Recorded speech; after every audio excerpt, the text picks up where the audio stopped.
to take a look at Halls of Hegra. This is an after-action report and a brief discussion of gameplay.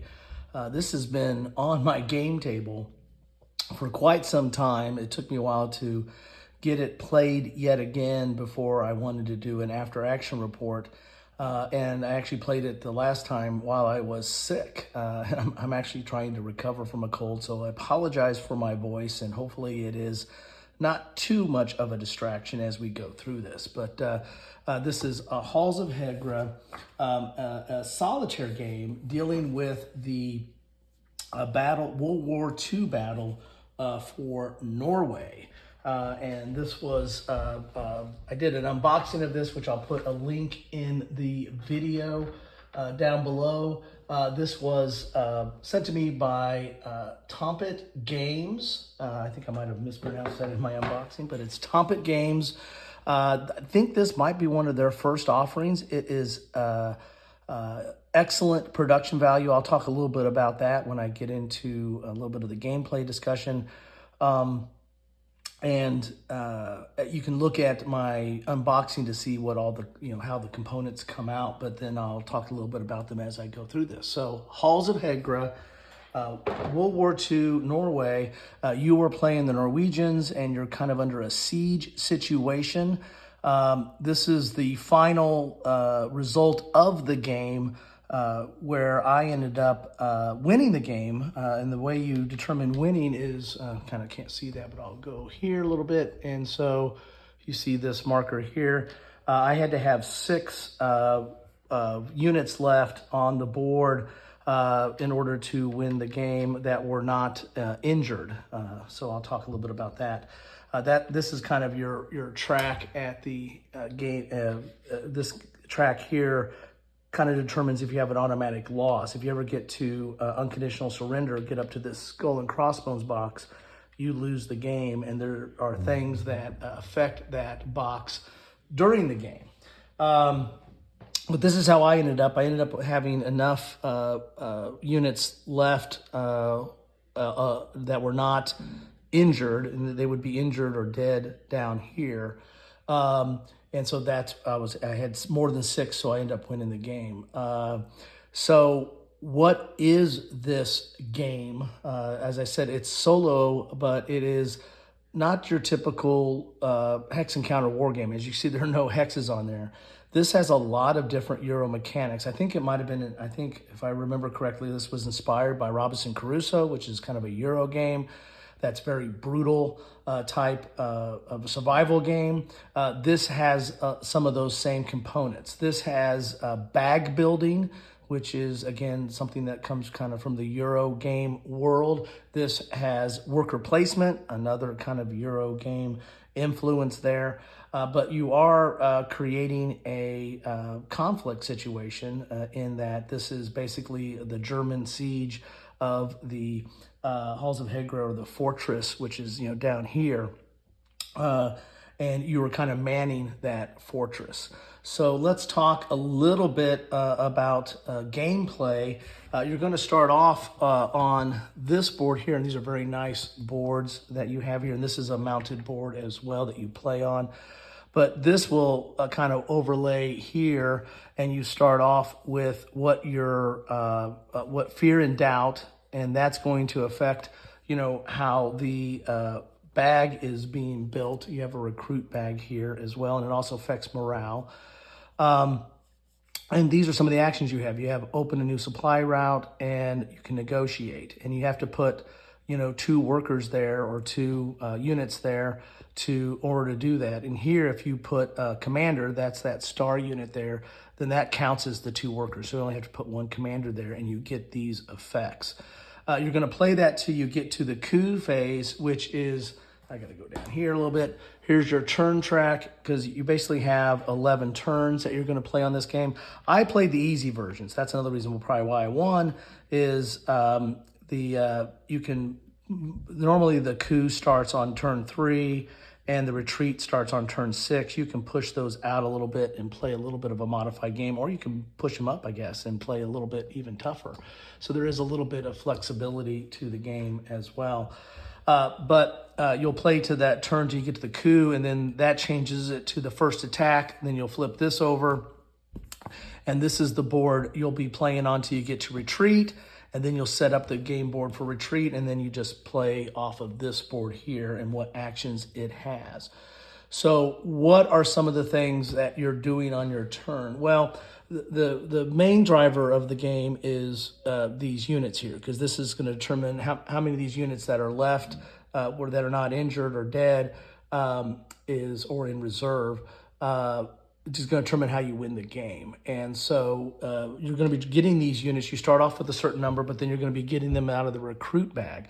The problem with the recruit bag is it's going to be seeded with doubt. And if you pull out doubt, then you can't draw any more units that turn. And so you're going to get you're guaranteed at least 1 unit a turn, but it's kind of a pressure luck. You can get up to 4 units a turn if you not draw any doubt. And so that's how you get these units, but you only get these units up into, I think it's the retreat phase. There's event cards that you're going to be drawing here that you start off at the mobilization, and you'll draw these events. That's going to determine your weather. I'll explain that in a second. It gives you an event that happens, and that tells you, like, here you're going to be putting 1 doubt into the recruit bag, and then you get to draw out of the recruit bag. Again, up to 4 units unless you draw a doubt. So there's the mobilization phase, which is this starting board here, and then you have the first attack phase, which are events that you'll be drawing, and this tells you, again, the weather. It tells you what to do, and then you also you get to draw out of the recruit bag. You're not putting any more doubt in, but you get to draw the recruit bag. When you get to the retreat phase, which is basically the siege phase, there's no longer drawing out of the recruit bag. Basically, you're going to be drawing out of the hit bag right here to see if there's air attacks, if there is, and you're going to be putting artillery. This is German artillery on the board, and you're going to be putting German units on the board. So the board starts becoming, it's more of an attack. The first phase and a little bit into the second, you're kind of setting up, and how good you do, how well you set up is going to determine how well you're going to succeed when it comes to actually the attack and a siege phase of the game, because this is going to become more of a pressing situation up here. So that's how you get these recruits out.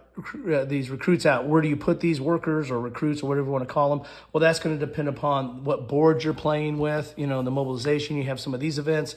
You have some of these events on here, like shovel snow, repair, bolster, promote, inspire. But then you also have these other areas on the board that you get, like this, you always can do a supply run. But you get these other areas become available when you shovel out snow, because when you shovel out snow, you might uncover like a medicine cabinet. So when you get the medicine cabinet, you put that on the board here. You're gonna mark off one of these as damaged, and then you can use that ability. It takes 1 medical person or 2 other units to use this ability. So you end up with other spaces that you can use or utilize during the game with recruits. But you have a limited number of recruits. After a certain phase, you get no more recruits. In fact, you just start losing them because they get damaged. They get hit by the Germans, and they'll go to basically your hospital here, and your hospital is determined by these beds, and you have to try to heal them up each turn. If you get a backlog, then that could actually potentially cause you to lose the game because you get too many in the waiting area. So there's a worker management on injured units. And of course, if they're injured, you can't use them to do these other worker placement type areas. There's firing on the Germans. It depends on how many guns you have. Like this gun, my first gun got completely damaged, so I'd have to use repair actions to do that. And this one got jammed, and I still had 1 hit left in the second gun. But you have to put 2 units there or 2 recruits there to fire the gun. Supply routes is how you get certain supplies. Like this is boost your morale. This gives you supplies. This gives you a recruit. And this removes Germans from the board, because the Germans actually, these units here block your supply paths. And so they'll start up at the top there, but you need to send a recruit out to go through this path, and if there's a German blocking it, you can't go there. So they either block you on the way out or on the way back. So that's a big part of the game too, is clearing up those supply routes. At some point, there's no more supplies out there, so that this part of the game doesn't become as important. However, the Germans putting out their artillery, golly, I'm having trouble with my voice, then that could be a potential loss condition, because that will affect your surrender value, having 6 or more guns out there, and all that kind of stuff as well. This is basically your morale chart, which there is a morale deck that you're going to draw at the end of depending upon where you land on this, you'll either draw high morale or low morale, and high morale usually has a positive effect, and is based on the different stage you're in, and then low morale has, of course, a negative effect. So you kind of want to manage morale as well. And supplies is important, because the supply track is up here, and these supplies determine, you can pay a supply and then recruit, ready some more tired folks. Because when you use somebody, they go to the tired area, then it takes them a turn to rest, and then they become ready again. But the supplies allow you to move more of those, and that goes down during the game. But you can spend supplies to ready more troops to use them as your work replacement, or recruits to use them as your work replacement. There's also elaborate combat. There's this, the wall, so to speak. You want to repair the wall. It starts off damage, and then you want to build up its defense, and then you want to put people on it, because that's going to stave off this wave of attacks that happen. And that actually starts in the on the first attack board. You start getting attacks there, and then later on, it's at the siege board, there's these attacks, and they do different damage and do different hits to your units. But you can also fire on them. You can also fight them with people on the wall and the like. And so there's a lot of, this is how combat is simulated in the game. So this is a high level look at it. This is not necessarily, you can't play based on those rules. I will say that the rules, the rule book is okay. It kind of doesn't know what it wants to be. It's not as straightforward or sequenced as you might find like in a war game rule book, because there's a lot of Euro mechanics in here, and they're trying to cover those as well. So it kind of is a mixed match of it. And I did have a hard time finding out, well, what does that do? What does that do? Because it wasn't all linear. But it's not that complicated of a game, but once you get through it, you understand it. It plays very nice. Let's go with some of the gameplay here. I played this before and lost. This time I was able to win, but I put it on a lower difficulty level because I was sick and I wanted to try that at a lower difficulty level. The strategy I kept here is repair the wall, get the defenses up, and keep soldiers on the wall. Because if you have soldiers, you can fire deeper into the range to hit these units here. So I really never had, I started losing at the end here. I lost some people off the wall, but I was able to keep that wall up for at least 2 or 3 or 4 turns here and really stave off a lot of attacks. And so that was a good strategy. That really kept this at bay. I never got anybody to the charge area. When you get to the charge area, that's when you're really starting to take on a lot more damage at this level. But by managing that, I had not as many injuries here, and not having many injuries here means I had more people to play and do stuff on the board. And so again, it's more of it really is a management of resources type game. You're going to have limited number of recruits. Well, and I did very well on the recruiting because I was able to get a couple of turns where I got at least 3, possibly in one turn, I think, where I got 4 recruits. I got a lot of recruits out, which helped me tremendously, because the more recruits you have, the more you can do. And the more you can do is you can, prepare yourself for the big attack that takes on there. So that's, component-wise, the components are nice. The counters are nice. These overlays are very nice. For the game, there's a lot of cubes. The troops are fine. All the component pieces are fine, or are very nice, I should say. The cards are good. They're good quality. They're easy to understand. Once you kind of understand what's going on here, you get bags for everything. This is the patrol bag that you draw out of to put patrols out there. This is the hit bag. When the Germans are hitting you, you're going to draw out of here, and this is what they're going to damage. Their damage either units you have or they're going to damage, because whenever you repair something, you put it in here, and so it could get damaged again. And so and then you have these air attacks up there, and I was able to eliminate some of those air attacks where they didn't make it into the bag, but some get into the bag, and that's going to affect you as well, and that could affect morale. You can attack, again, different locations on the board, or you can attack units, or you can attack your wall and defenses up here. And these bags are nice. As I said, all the component wise, this is excellent production value. I like once you understand how the board works, I think everything's laid out very nice. The cards, the different boards that you use is very understandable. As I said, the only thing that took me a little bit of time was kind of finding it in the rules. And that might be part of this time I played through. I just kind of started playing based on what I remembered before, and then I was kind of hunting and pecking as I went back through the rules. If you go through the rules completely and then play, then you probably are better off. But again, I'm not saying the rules are bad. It's just that I would probably put them more as a B- B area, where everything else was pretty much an A. From a solitaire component, I think it gives you a lot of decisions. There's a lot of resource management. It does have a little bit of a puzzle effect, but there's so many factors and so many different contingencies that it's not something you can easily solve. This is not something that, after you play it a few times, you're going to understand this. There's a lot of randomization and chaos in the different cards and the different events that come up and how you pull out of different bags, that this is not a puzzle that is easily solved. I mean, there's a lot of gameplay and replayability in here. Anyway, so that's what I have for you today. That's some of my initial thoughts after playing this a few times, and most recently playing this while incapacitated, so to speak. I recommend this game. I like it. I've enjoyed it every time I've played it.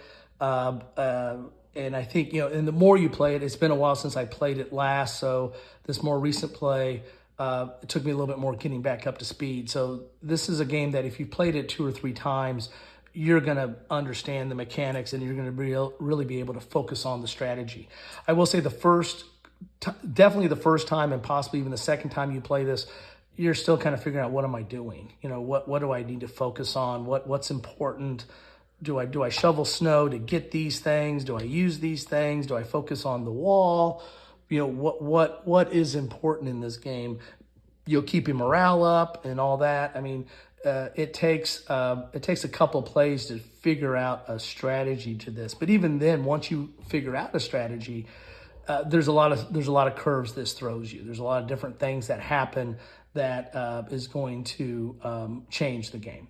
The other thing, so you have the last thing I should say is, you have the last phase is the last stand, and there's a few of these cards, and you're going to draw one of these randomly, and that's going to tell you what you do on the last round. Like this one, my defense went down 2 levels. I had my defense at the highest level before that started, and this reduces that defense, which that staves off attacks from the advancing soldiers.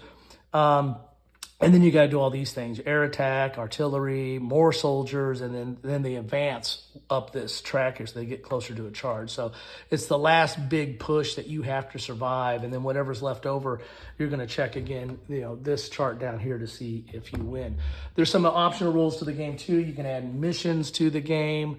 As I said before, you can play with the coup and the retreat chart to make that tougher or easier on there. But I like this. This is there's a good game. Actually, it's an excellent game. It's on a topic that is rarely covered, and that is always appealing to me. I'm a war gamer, but I'm also a Euro gamer. I know that's most war gamers are not Euro gamers, and very few Euro gamers are war gamers. But I'm that hybrid. I play both probably equally for most of my gaming career, I should say. So I'm very familiar with some of these concepts of worker placement and bag building and stuff like that. So that's appealing and is not that hard for me to get into. As I said, if you're a war gamer picking this up and do not play Euro games, then this is going to be a little bit, and especially with the way the rule book's laid out, this is going to be a little bit of a challenge to you. But I would still recommend it nonetheless. So there's my commander right there. He was doing some inspiring down there, or maybe I was taking a look after the game. Anyway, that's what I have for you today.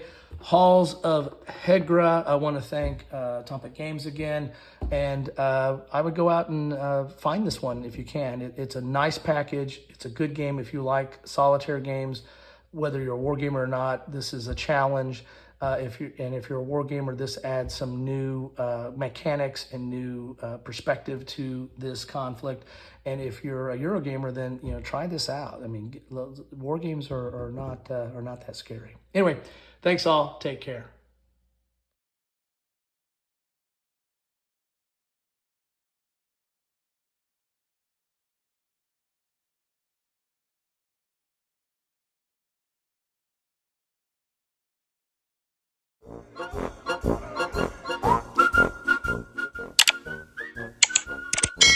Thanks for watching.